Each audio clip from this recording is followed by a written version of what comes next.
Two Gay Geeks Webcast 2.0, episode 417, November 18th, 2023. November. Yeah, November. Oh my gosh, the year is almost gone. I know. And as our kind of annual thing, we had a cruise in first part of November instead of the last part of October. This was a little shorty cruise, of course, a Disney cruise, because that's what we like to do. It's our thing. It's our thing. And so we did out of San Diego. We drove to San Diego, saw some friends for dinner on Friday night, got on the ship on Saturday. Yes. And we were back on Monday. I know. It was so short, but it was the shortest cruise. Well, not just the shortest cruise we've ever done, but I think this is one of the shortest cruises Disney has ever done. Right. It was only 2 nights, 3 days, which was enough for us at the moment, because we just needed to get away out of town. Just the two of us, no responsibilities for anything, Mm-hmm. no cooking, no cleaning, no nothing. And we did concierge this time, and it was really, really nice because we've spent virtually all of our time in the concierge lounge, or Keys Lounge, or the dining room. That's the 3 places we were at. Or our cabin. Well, in our cabin, obviously, but... That was it. That was it. And why did we spend time in the Keys Lounge? Well, there's a certain pianist there that we've sailed now with 3 times. Yeah. So we went to Cozumel with her. Right. First time we saw her. There was another one last year. Last year. In October. And then this one, her name is Lenora Clare, Clare. And she is really good. She does, obviously, since it's a Disney cruise, she does a couple of sets that are Disney themed. Mm-hmm. And then she does some other stuff. And we got the table right beside her. And you got to sing some harmony, which she said, I always love it when you sing harmony. It's just always nice. She harmonized with me at one time, too. Yeah. As I sang melody. But yeah, it was a delight. And I remember when we got there early on, and she was commenting about how she thought this was going to be like the lonely cruise. She's not going to know anybody. And over half the people in there in the lounge knew her. Night. Yeah. And they've sailed with her before. There was 1, 2, 3, 4, 5, 6 couples. Yeah. And in between sets, as she was getting ready to take a little respite, I told her, Lenore, you have fans. You have lots of fans. We tried to talk her into getting on the transitional for next year. The transitional for next year that we're doing in May, because for some reason they haven't either opened up any dates or they're not going to be sailing late. I think they're not. October. I don't think they are. I don't know if I think it's moving. I don't think they're going to do Alaska next year. I don't. It's hard to say. No, yes. They're doing Alaska because that's what the transition that we're going to be on. But then after that, I think it's then going to Hawaii, and then it's going down to Australia. Right. Because the season will be perfect for Australia. And that's going to be on the Wonder, and I don't know where the Magic is going to be, but. It's not going to be in San Diego. No, it's not. Maybe it's going to be doing Panama. Who knows? I don't know. Who knows? I mean, and it just came out of dry dock too. And what's important about that is when we did the Wonder last year and spent all our time in concierge, we struck up wonderful conversations with the concierge host, Andy. Yes, he was wonderful. He was a delight. And proceeded to then say, yes, the concierge on the Magic is not quite as nice. It's not as open. Doesn't have all these windows, blah, blah, blah, blah, blah. Well, it turns out that since that time, the Magic had gone into dry dock and lots of changes had happened. Because it's virtually like... it looks like the Wonder now. Yeah, the only thing that it doesn't have is the upper outdoor deck. Right. It doesn't have that. Although it does maybe it does, and we just never checked it out because there is an exit that does take you to outside, but we never examined it. Yeah, I don't think there is one though, but Well, maybe there isn't. because that was an emergency exit. Yeah, I saw people going in and out of there all the time. Oh, really? Yeah. Oh, well. In any case, Andy had said that the concierge on the Magic was not quite as pretty, but so I was expecting something kind of boxed in. Nicely furnished, but nothing really beautiful. And then we walked in there, and I thought, oh, this is lovely. I can live in here. Yeah, the two main hosts, G, I can't remember his Gerardo. That's why he goes by G. Yeah, and Selena were they were wonderful. fabulous. They knew us by name. Obviously, everybody knew us by name. Yeah, and that's part of their appeal and a part of going to the concierge lounge is they have the little snacks and they have beverages, still water, sparkling water, sodas, and various other things available, and coffee all the time. And then they have a bar, hosted bar. That's from like it starts at 5. It starts at 5 and goes to 7-ish or 7:30-ish or something like that. I don't know what time it goes till. But that's always nice, that brings a lot of people in. But the rest of the time we sat there and we read our books and did a little bit of nothing. Chatted up with a lot of people. Yeah. I remember the very first time we were in there, and all of a sudden or maybe you started chatting up a conversation with some people. There were a bunch of firefighters. Yep. And guess what? They're all from the Phoenix Valley. Yep. They all live in the Gilbert area, but they work at Phoenix fire stations. Mesa fire stations. Yeah, 3 couples with their children. Yeah. So really, really nice people. Mm-hmm. And you made some friends and talked to several people. Yeah, I was going out. I needed to run a quick errand for something. I don't remember what. And I overhear this other couple, and they're talking to one of the staff. I think I can't remember who, and they were pretty much saying how they were like done doing Disney theme parks. And then because I was feeling very loose and very happy and very uninhibited, I just kind of spoke up and chatted them up and found out, that they were pretty much done with the whole madness of doing a Disney theme park, and found, because this was their first Disney cruise, their first cruise, period. Oh, wow. They had never done a cruise at all. I didn't realize they had never done a cruise before. This was their very, very first cruise ever. And, of course, they started off with Disney because they said they were going to be checking out, I think, Royal Caribbean next year as a comparison.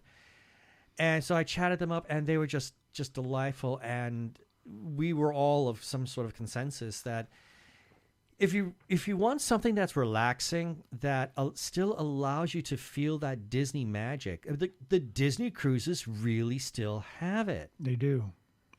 Because I remember our final night, I was just I was feeling a lot of mixed emotions. Most of them just very happy, but also a bit of sadness, because I knew that the first thing in the morning when we woke up is that we'd be back in San Diego. Exactly.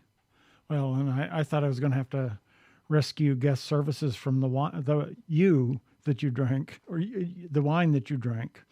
So Excuse me. You were chatting her up like I went to the bathroom. Oh. Yes. Well, we had just you chatted everybody up. I chatted everybody up. We had just finished, I think we just finished dinner. Yeah, dinner at Lumiere. I think so. And there was nobody there. And this was the final night, Sunday night. And the experience that we had was so unbelievably positive. Yes. That I felt it felt very important to me to talk to guest services and say how much I appreciated everything that everybody on this cruise had been doing, that they have served us with smiles, that they've and yes, this is their job. It's to make us happy. But I never at any time felt like any one of them was going through the motions. No. That it was a sincere effort on their part. And that made all the difference, because this past year had been very trying for us. Oh, very trying. And so it was a healing for us, and we both were able to just kind of let go of a bunch of stuff and be, just be for a while. Especially since there was a last minute crisis. Yes. And we were a little bit nervous that we might not make this cruise. Yeah, they put me back in the hospital. They thought I had peritonitis, which turned out to be nothing. Yeah, you're fine. Yeah, all things considered. Exactly. The culture came back negative, but they didn't release me until 11 o'clock on Friday morning, and we were planning to leave at 8 o'clock. Yeah, we were supposed to be at least halfway to San Diego by the time you got out. That was so infuriating, so maddening. But it is what it is. We still made it, and we still had a lovely time. Yep. So I think that just it made this cruise more significant than I had previously expected. Right. It was, my health is still up in the air about a lot of things, and I won't go into that because everybody's tired of hearing about that. But, I'm still kind of, everything's a new thing, normal. A new normal every day. Right. There's something different every day, and some new something that I have to do to. And I think something else that made this cruise more significant for me emotionally is over the past several months, I've had to slowly come to some sad acceptance that I don't think we're going to be doing a Disney theme park in the very, very near future, only because the madness that is involved and the expense. Oh my gosh. Even to go to Disneyland is an expensive prospect at this point. It's maddening to actually go and enjoy the park. And even if you can afford it, everything that is involved, you're getting the tickets, getting the reservation to be able to go into the park, and then dealing with the insanity of the crowds, because I don't care what anybody said, they have not put a cap on those crowds. At least they've not lowered the cap. They've raised it. Yeah. It is crazy enjoying a Disneyland day. Yeah. Not like it used to be for us. It's maddening now. So I think over this past 6 to 8 months, I've had to really accept the fact that I don't think we're going back. Yeah, I mean, the cost, if you're going to do more than 2 days, it's crazy. Is in excess of $400 for two people. Mm-hmm. Then you're going to have a hotel. If you want to stay close, you're going to pay $200 a night. And then meals. And then meals. And, obviously we don't have to worry about gas because I have the Tesla now. But it's still an expense to charge up. But plus parking, and you're talking $1,000. Mm-hmm. Well, gone are the days that we could go for $200. Yeah, that was hotel. That's gone, and that was gas, and that was food, and we used to do that when we were annual pass holders, but. And as you said many times, the math does not add up anymore. It doesn't make any sense anymore. They have jacked the annual pass prices so high that you need to go like 7 or 8 times in order for it to pay for itself. Right. So if you're going to be spending that kind of money and dealing with that kind of insanity, obviously the Disney cruise is the better way to go, because at the very least, even if you're not doing concierge, which I think that's definitely in our future. I mean, doing concierge is definitely in our future. Definitely, yes. For quite a while. At least your meals are all covered, and regular drinks are all covered. You don't have to worry about those. Right. So that changes the landscape a lot. Yep. And it's not. I mean, there are pockets on the ship where you might see a boatload of people, elevators. Exactly. That can be a bit much, but it's not. You don't feel like you're in a sardine can, right?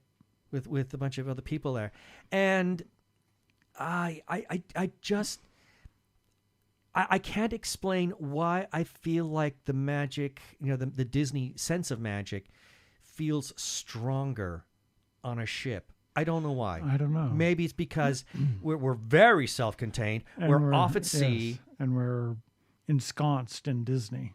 Yeah, it's everywhere. In fact, I remember, and I told you about this, how when the very first few times we were going to Disneyland, I remember how every time we came home, I just wanted to keep that magic going, and I felt like, we need to watch Disney movies, et cetera, et cetera, et cetera.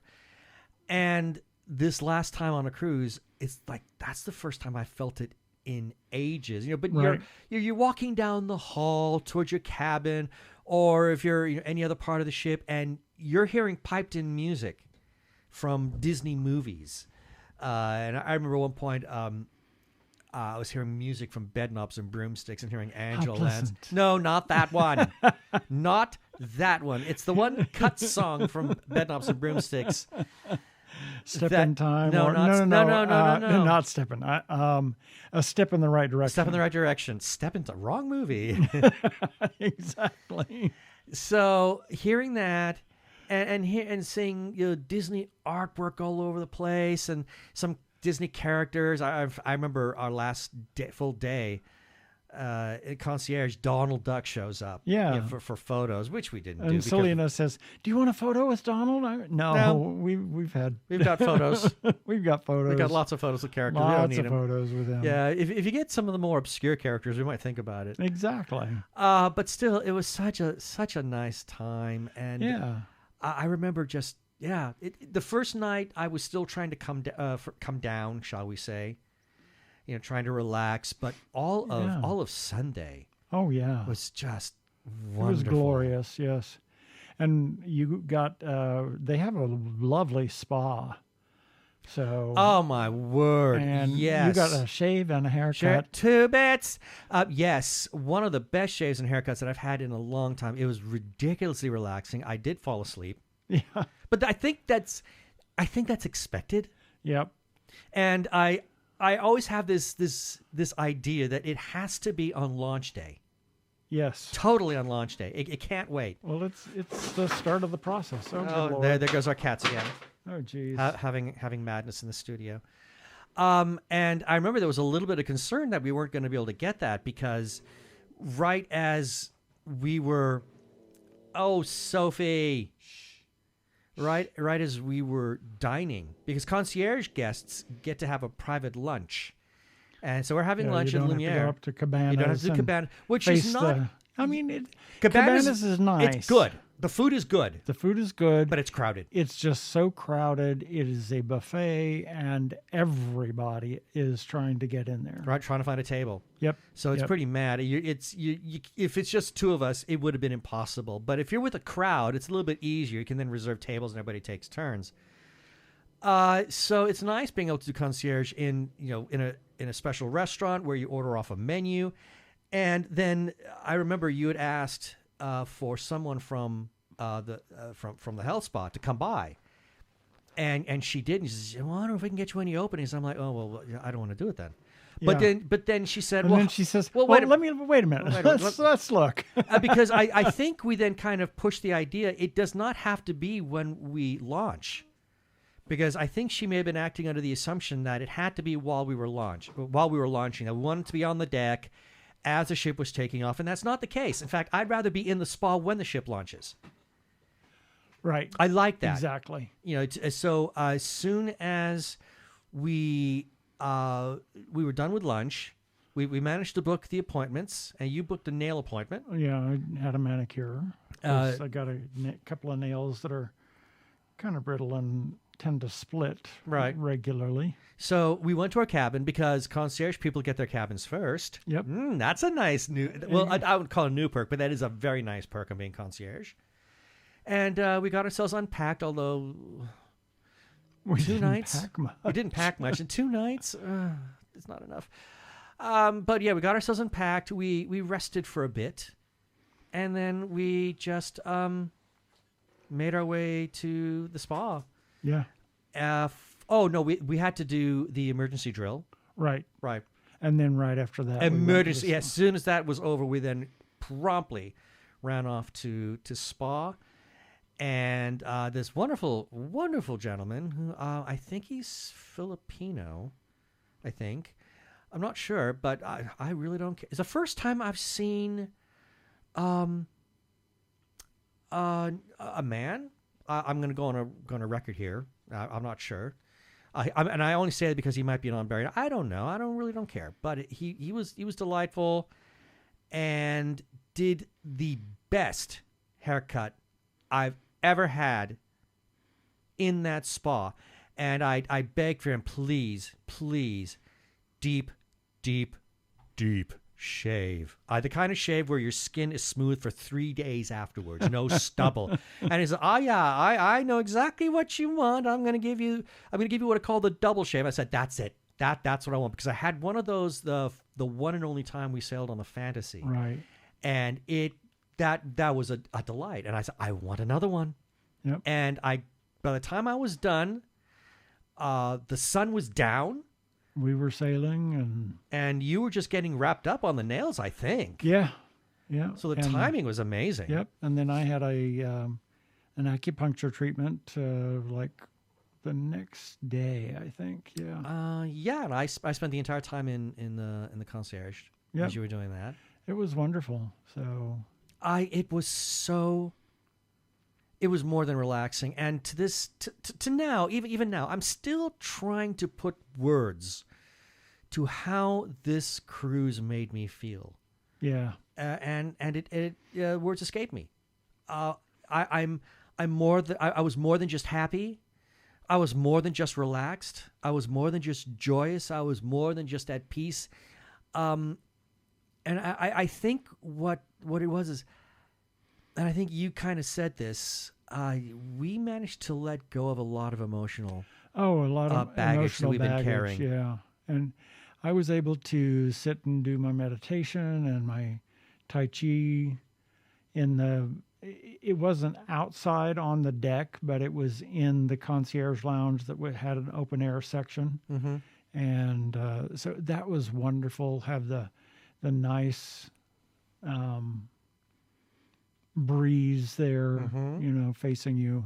And it was good to let go, and those things that we shouldn't be holding on to anymore. Yeah, it was liberating in many ways, and it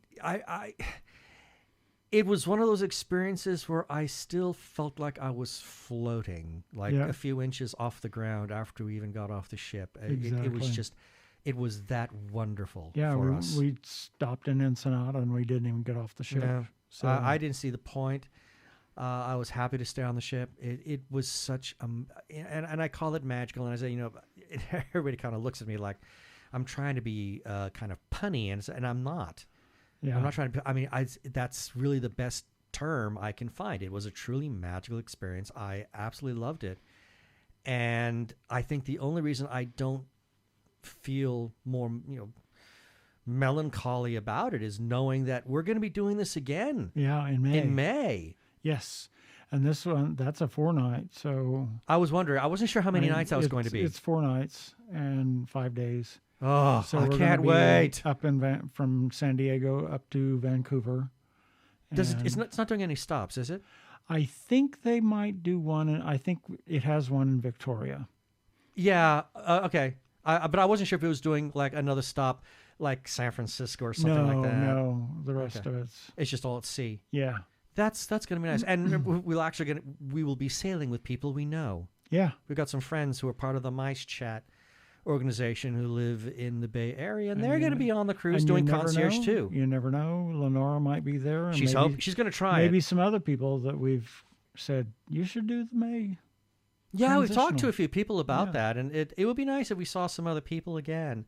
The friendships that we get on a cruise continue to amaze me. Yeah, I mean, we always make friends. We're not the kind of people you remember. We're kind of the people you that never forget. Exactly. Yeah, I mean, we made friends with just so many couples that I can't remember them all, but they were just delightful, and it was, again, it was just an amazing experience. And I just have to say, if any of you are interested, and I know that Keith and I have said this in the past whenever we've talked about Disney cruises on this show, if any of you are interested in just trying out a cruise, yes, Disney is a bit more expensive, but holy moly, you are paying for quality. Exactly. There is no question about it. These are quality cruises.